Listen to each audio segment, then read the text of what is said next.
Hi சொல்லுங்க sir. Hi. Okay, இன்றைக்கி என்ன செய்ய போகிற? கருவாட்டு குழம்பு. என்ன கருவாடு? துண்டு கருவாடு. துண்டு கருவாடு.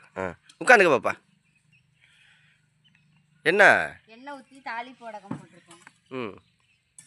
நெக்ஸ்ட்டு நிஷாவோட சேனலை சப்ஸ்கிரைப் பண்ணுங்க. 6-7 பூண்டு பல்ல நசுக்கி வச்சுருக்கோம். பூண்டு பல்லு. நீ தாண்டி சொல்லணும். நெக்ஸ்ட்டு நானா கேட்க முடியும்? 2 கொத்து கருவேப்பிலை, பச்சை மிளகாய் 3, பெரிய வெங்காயம் 2. குனிஞ்சு போடு. என்ன இடுப்பு என்ன இதா? இப்போ நெக்ஸ்ட்டு நம்ம வதக்கிக்கலாம். ஏம்மா ஹாய் சொல்லுமா. செல்லக்குட்டி செல்லு கொடுக்கலான்னு கோவம்மா இருந்தா. இப்போ சரியாயிட்டா. இது நல்லா வதங்கணுமா நீ சார்?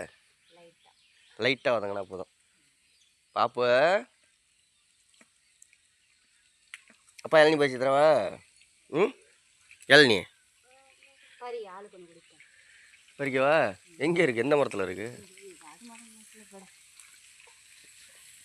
இங்கே இதெல்லாம் குறும்ப மாதிரி இருக்குது. ஆனால் இதில் இருக்குது இளநீ. கீழே உள்ளது ஃபுல்லாக இளநீ தான். தெரிச்சிடும் அப்படியே, 2 தெரிச்சிடும் அப்படியே. மேலே ஏறி வேணா பறிக்கலாம். என்ன அளக்கு எடுத்துகிட்டு வர சொல்ல வார்த்தையா?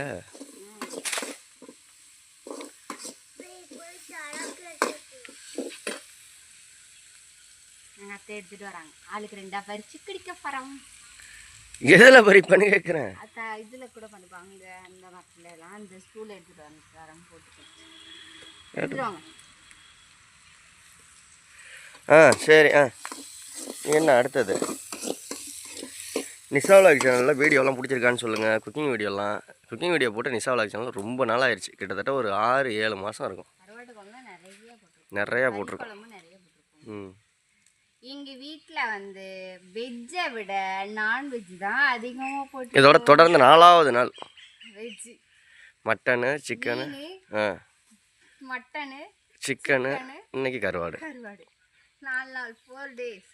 அதுக்கு 4 நாள் முட்டை கிரேவி, முட்டை குழம்பு 5 days. வெற்றிகரமாக 7 நாளும் நாங்கள் வெஜ் சாப்பிட்றோம். நான்வெஜ் சாப்பிட்றது ரொம்ப. நீர் அப்போ எடுத்துகிட்டு வரட்டும். அப்புறமா பறிப்போம். சமைச்சு முடிக்கவும் பறிப்போம். அதங்கிருச்சா இல்லை நீ சார்? நெக்ஸ்ட்டு 2 பழுத்த தக்காளி.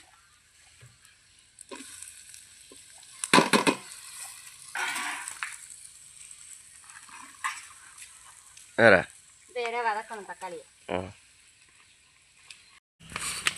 அடுத்து நீ சப்போர்ட் என்னென்ன போடணும்? தக்காளி வெங்காயம்லாம் போட்டு நல்லா தக்காளி வெங்காயம்லாம் வதங்கிடுச்சு. நெக்ஸ்ட்டு மிளகாத்தூள், மல்லித்தூள், மஞ்சத்தூள், ஒரு சின்ன பெருங்காயத்தூள், உப்பு, மீன் மிளகாய், உப்பு போடுற மீன் குழம்பு தூள், எல்லாத்தையும் குழம்பு மசாலா எல்லாத்தையும் போட்டு. கருவாட்டு குழம்புல உப்பு மட்டும் பார்த்து போட்டுக்கணும், இல்லைன்னா சிக்கலாயிரும். ஏன்னா நம்ம கருவாடுல உப்பு இருக்கும். பாப்பு அது ஆய் தண்ணியில் போய் கழுவு, நல்ல தண்ணியில் போய் கழுவு. ஒரு லெமன் சைஸுக்கு எடுத்த புளியை கரைச்சி வச்சுருக்கோம். அதை உள்ள சேர்த்துக்கலாம்.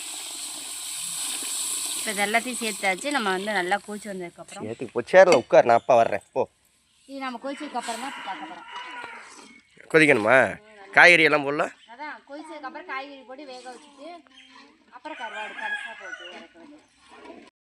நிஷா அடுத்தது குழம்பு நல்லா கொதிச்சிருச்சு. நல்லா சூப்பராக கொதிச்சு வருது. இப்போ நம்ம கத்திரிக்காய், உருளைக்கிழங்கு, மாங்காய் போட போகிறோம். மாங்காய் நம்ம கீழே கிடந்து பொறிக்கிட்டு வந்த மாதிரி இருக்குது. அது உள்ள கொட்டையோட இருக்கிறதுனால அப்படிதான் இருக்கும். விதையோட இருக்குல்ல. மாங்காய், உருளைக்கிழங்கு, கத்திரிக்காய். ஏன் தண்ணி கருப்பாயிடுச்சு சொல்லு பார்ப்போம்.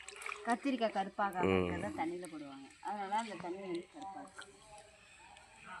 உருளைக்கிழங்கும் அப்படிதான் ஆகும். படம் வெளியில் வச்சா கருப்பாகும், அதனால தண்ணி. அவ்வளோதானே? அவ்வளோதான். அது கொதிச்சோன்னு கருவாடு போடணும்ல, அது வேகணும்ல. வேகட்டும். ஏன்னா இது டபுள் மெத்தடு. இப்படியே வச்சுருந்தா புளிக்குழம்பு. இப்போ கருவாடை போட்டால் கருவாட்டு குழம்பு. இப்படியே எடுக்கையில் அத்தைக்கு எடுத்துடலாம் புளிக்குழம்பு. அடுத்த கருவாடு போட்டால் நம்மளுக்கு.